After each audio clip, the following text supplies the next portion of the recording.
The Forgotten Asylum. In the heart of a dense, fog-covered forest lies the forgotten Northwood Asylum, abandoned for nearly a century.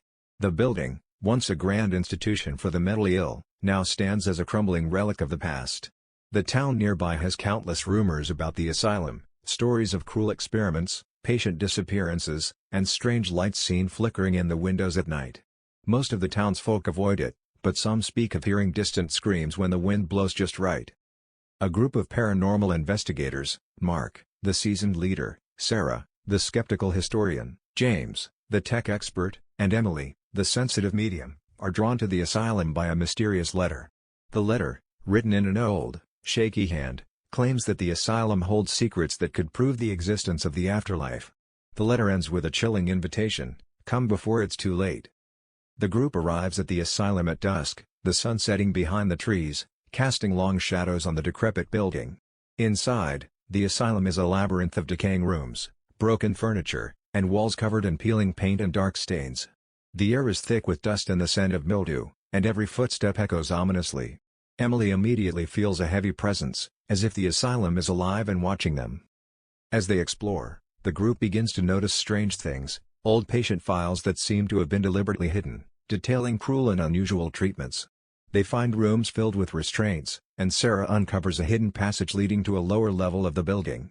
Meanwhile, Mark hears whispers calling his name, and James's equipment starts malfunctioning, picking up high levels of electromagnetic energy.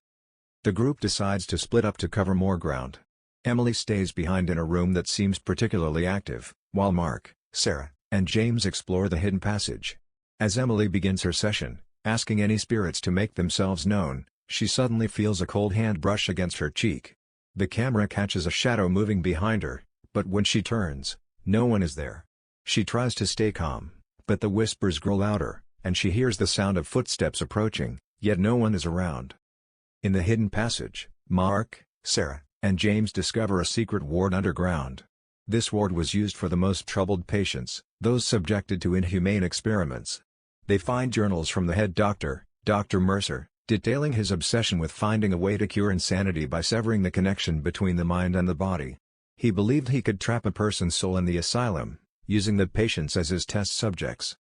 Emily's vision. Alone in the upper level, Emily experiences a terrifying vision. She sees the asylum as it once was, filled with patients screaming in agony, restrained to their beds, as Dr. Mercer performs his experiments.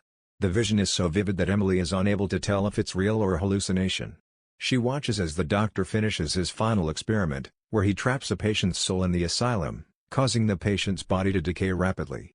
As the vision fades, Emily realizes that these souls are still trapped, and Dr. Mercer's spirit is the one tormenting them. Emily's screams bring the group back together. Shaken by her vision, she explains that the souls of the asylum's patients are still trapped, and that Dr. Mercer's spirit is keeping them there, feeding on their pain. Mark, ever the skeptic, tries to rationalize it, but the growing intensity of the paranormal activity makes it clear that something malevolent is present. The group decides to leave, but the asylum has other plans. As they try to leave, they find the doors locked and the windows sealed by an unseen force. The asylum begins to come alive, the walls ooze blood, the lights flicker erratically, and the whispers grow into screams. The spirits of the patients manifest, their faces twisted in pain and anger, blaming the group for disturbing their rest. The investigators are chased through the asylum by these tormented souls, separated by the maze-like hallways.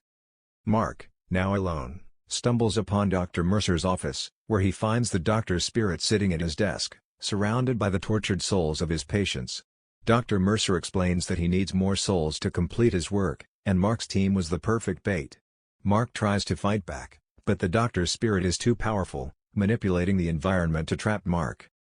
Meanwhile, Emily, guided by the spirits of the patients, finds the room where Dr. Mercer performed his final experiment. The spirits beg her to end their suffering. She realizes that to break the curse, she must destroy the tools that Mercer used to bind their souls. However, doing so will likely trap her spirit in the asylum as well. Knowing she has no choice, Emily gathers the strength to destroy the cursed objects, breaking the seal that holds the spirits in the asylum.